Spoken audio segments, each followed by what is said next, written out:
School जाता हूँ।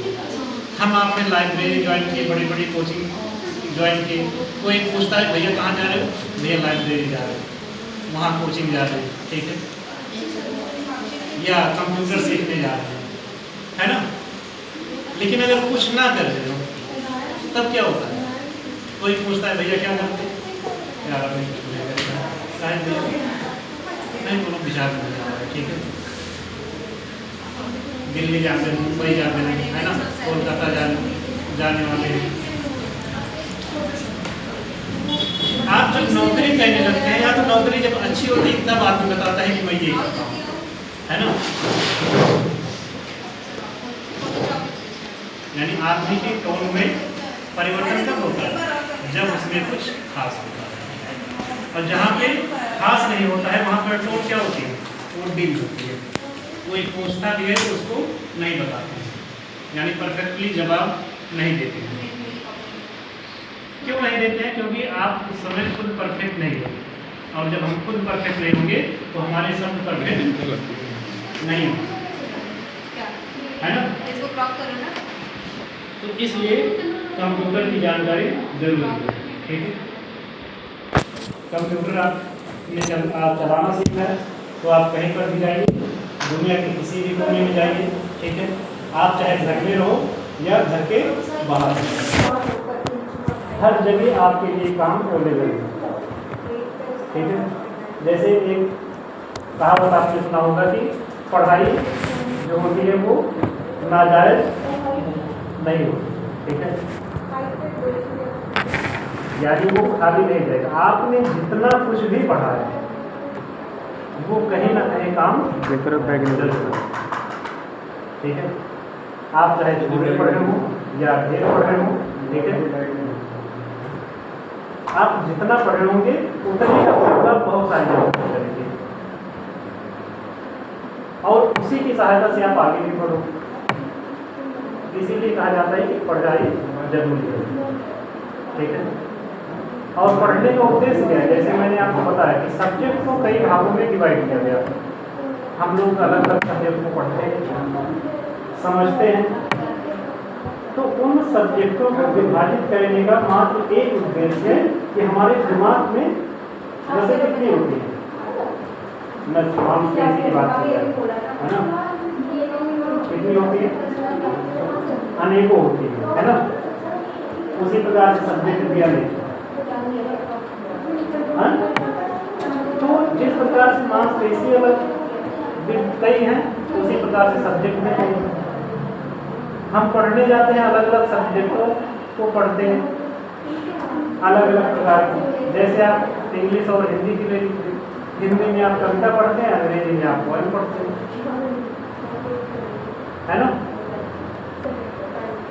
तो इन सबको पढ़ने का जो मुख्य उद्देश्य है वो है इसको बढ़ाना।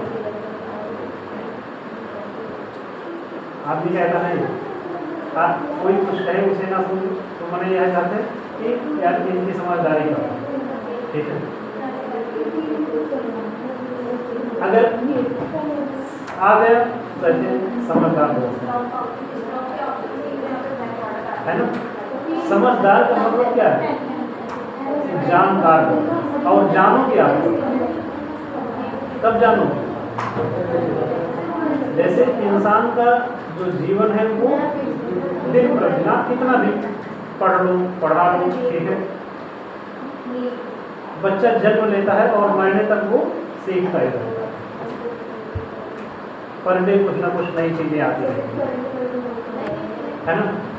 जैसे जब हम छोटे थे तो सबकी गोद में चले जाया करते, क्या मुझे अपने और पराये का ज्ञान था, नहीं। थोड़ा सा बड़े हुए तो क्या बताया गया, वो चाचा है, वो काका है, वो दादा है, वो फला है, ठीक है, ये सब। फिर उससे बड़े हुए तो फिर ऐसे, यानी कि कब आप सीखते गए, जैसे जैसे समय बीतता गया वैसे वैसे कुछ न कुछ नई चीजें जीवन में आती है, ठीक है। और यही क्रम क्या होता है, जीवन भर चलता है। तो जो सब्जेक्ट विभाजित किए गए हैं वो हमारे मस्तिष्क को विकसित करने के लिए, ठीक है। कि एक ही जगह पर ना अटके, क्योंकि एक ही स्थान पर अटकने से काम चलने वाला नहीं है ना। तो इसलिए कंप्यूटर को बनाया गया। और कंप्यूटर जब आप पढ़ते हैं कंप्यूटर को हिंदी में कहते हैं संगणक। कंप्यूटर का हिंदी नाम क्या है? संगणक। इसका अगर वाक्यांश बनाया जाए तो बताया जाएगा कि एक साथ संगठित करने वाली मशीन, जो कई चीजों को एक साथ बांध, ठीक है।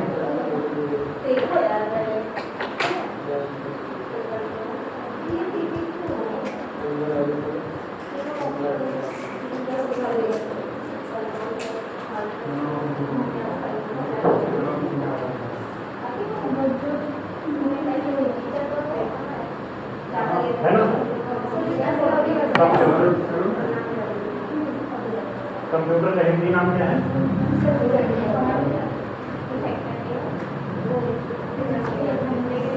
एक साथ बहुत सारी चीजों को गठित करने वाला,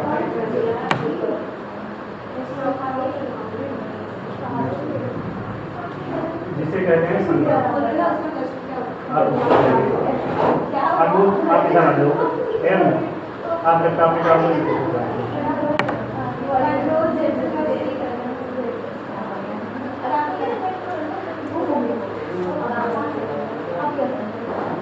है ना।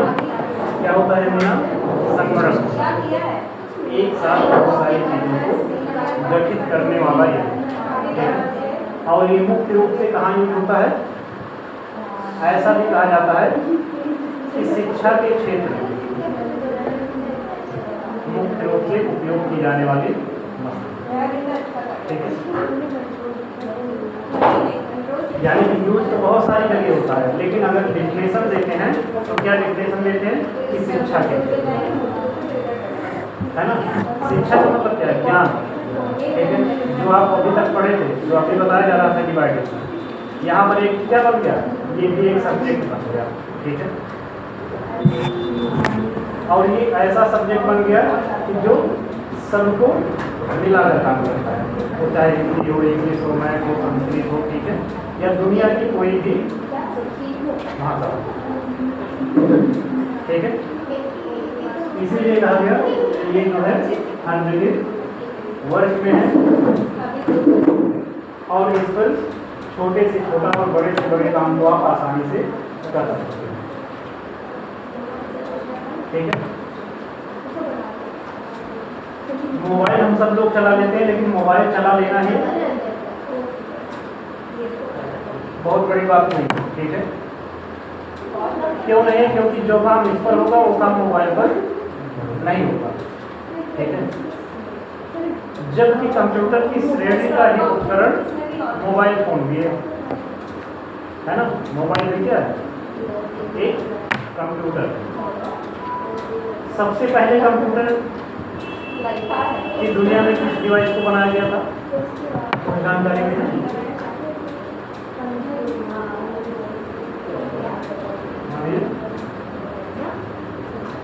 सबसे पहला कंप्यूटर डिवाइस किस नाम से जाना गया?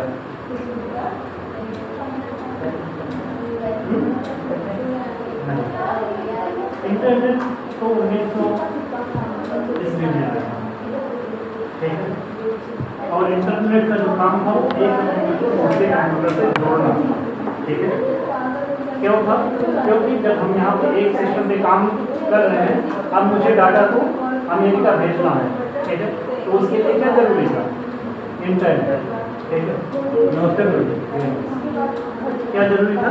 इंटरनेट जरूरी था। इंटरनेट के बिना डाटा को यहाँ से वहाँ स्थानांतरित करना मुश्किल था, ठीक है। तो इंटरनेट ने ये काम आसान कर दिया, यानी कि क्या?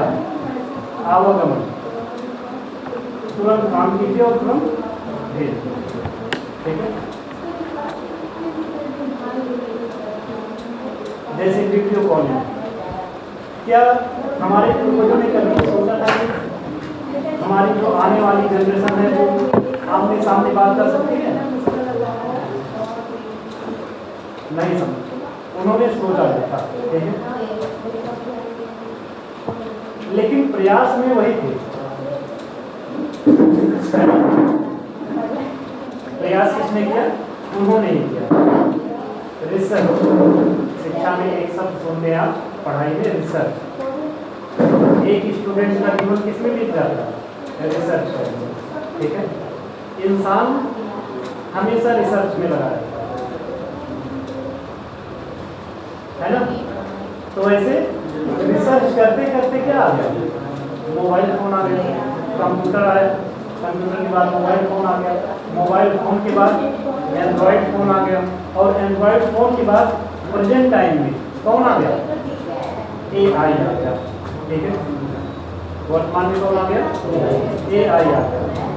और अभी भी ये नहीं है कि रिसर्च खत्म हो गई, खोज खत्म नहीं हुई, खोज हमेशा जारी है। जैसे आप पढ़ाई पीरियड में एक सब्जेक्ट पढ़े हैं, इतिहास, हिस्ट्री। आप सोचो जो हिस्ट्री में आप कक्षा 5 में पढ़े होंगे वो चीज़ें आपको आगे भी आप कितना भी पढ़े मिलता है, लेकिन साथ साथ कुछ नई चीज़ें इसमें अपडेट होंगे, ठीक है। जैसे कंपटीशन की जब आप तैयारी करते हैं तो जीके और जीएस को हार्ड क्यों मानते हैं? यार जीके बहुत करते हैं, क्यों करते हैं? यार मैंने कल पढ़ा था, आज कुछ नया आ गया, है ना।